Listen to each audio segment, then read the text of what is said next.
कानपुर के मिनी काशी कहे जाने वाले आनंदेश्वर मंदिर में सावन के पावन महीने के में आगामी सोमवार को सावन की शिवरात्रि का पर्व बड़े धूमधाम से आयोजित किया जाएगा।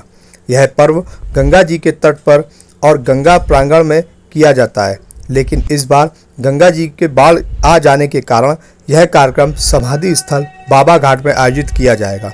पूरी जानकारी देते हुए जूना अखाड़ा के अंतर्राष्ट्रीय प्रवक्ता परम पूज्य नारायण गिरी महाराज ने बताया कि सावन का महीना हिंदू धर्म व शरणार्थियों के लिए बड़ी ही खुशहाली का पूर्वक होता है।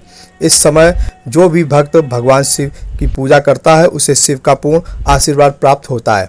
इस बार सावन की शिवरात्रि 29 जुलाई को मनाई जा रही है, जिसके लिए आनंदेश्वर मंदिर में भव्य आयोजन किया जाएगा, क्योंकि यहाँ पर साक्षात भोलेनाथ की कई कथाएं जुड़ी हुई हैं। भगवान परमेश्वर का है। परमिट घाट पे जलाशय होने के कारण विकल्पी मार्ग हमेशा गंगा दान रखा जाता है, क्योंकि कई बार परमिट महादेव को नंदेश्वर महादेव को भी जलाशय भर देता है। इसलिए कभी कभी जो पूजा पाठ का कार्यक्रम है ना, तो पहला काम है मेला सर्कुशल संपन्न हो।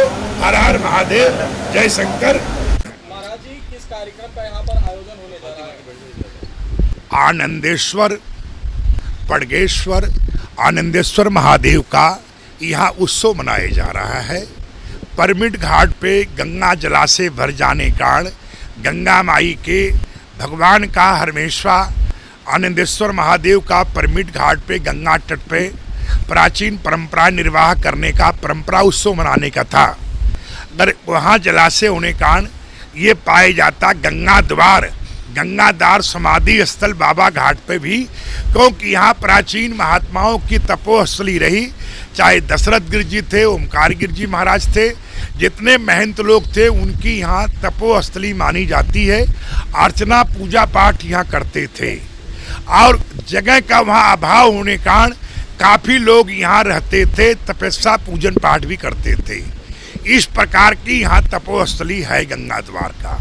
यहाँ पे महारुद्र का आयोजन महादेव आनंदेश्वर महादेव का उत्सव प्रगट वर्ष मनाया जा रहा है। महाराज जी, यहाँ पर यज्ञ भी होना है, कितने कुंडी यज्ञ होगा और इसका उद्देश्य क्या है? मेन क्या है कि भगवान महादेव का शिवरात्रि का, सावन के शिवरात्रि पे महादेव का परंपरा है कि शादी ग्रस मनाया जाता है। क्या मनाया जाता है?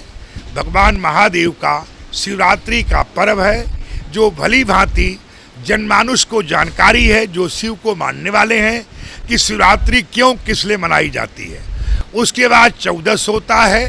14 के बाद हरियाली अमावस आती है। पृथ्वी देव कल्याण के लिए, पर्यावरण के लिए, अनेक प्रकार के लिए वृक्षारोपण होता है, जिसको हरियाली तीज कहते हैं। हम लोग हरियाली अमावस कहते हैं पर्यावरण दिवस के हिसाब से। इसी तरीके से महादेव का मनाया जा रहा है, ये भगवान शिव का।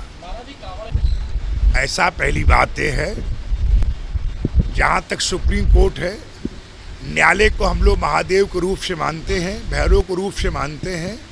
न्यायालय को हमेशा हम लोग की निष्ठा, श्रद्धा और केंद्र पात्र रहा है। हमेशा उसको मानते हैं, मानते रहेंगे और न्यायालय के सम्मान करते हैं।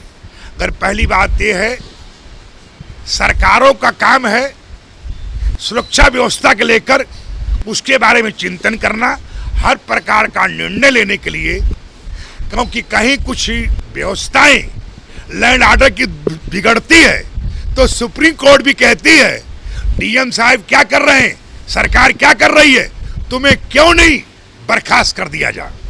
सरकार के सामने, प्रशासन के सामने पहला काम है कि लैंड ऑर्डर और अनेक प्रकार की व्यवस्थाएं बनी रहे।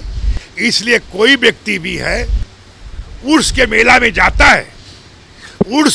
जाता है तो उसको निश्चित है, वो दुकान करता है, कारोबार करता है, व्यवसाय करता है, तो उसका आधार कार्ड उसके नेम प्लेट पर होना चाहिए, क्योंकि पुलिस के लिए भी अलाउ है, वहाँ पत्रकार के लिए भी अलाउ है, और नहीं तो सुरक्षा व्यवस्था करना मुश्किल हो जाएगा। आज पत्रकार के रूप में कोई चला आ रहा है, कोई महात्मा के रूप में चला आ रहा है, और कहीं कोई ठोक के चला जा रहा है, कहीं किसी वकील के रूप में चला आ रहा है, ठोक के चला जा रहा है। तो इसी तरीके से इन धार्मिक उत्सव, जिसको उर्स कहते हैं, ताजिया कहते हैं, कांवर का मेला है, या धार्मिक पर्व हैं वो विधिवत संपन्न हो सकें, इसलिए आधार कार्ड आपको कोई खतरा नहीं है और आपकी सही नीयत है तो आपकी बरकत होगी, आपका हर जगह सम्मान बढ़ेगा।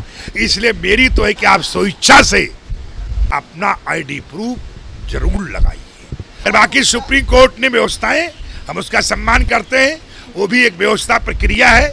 लोगों को सुनना चाहिए, दोनों पक्षों का, किसी कोई तर्क है सुनना चाहिए, ऐसा मेरा मानना है। हर हर महादेव। और बताएं।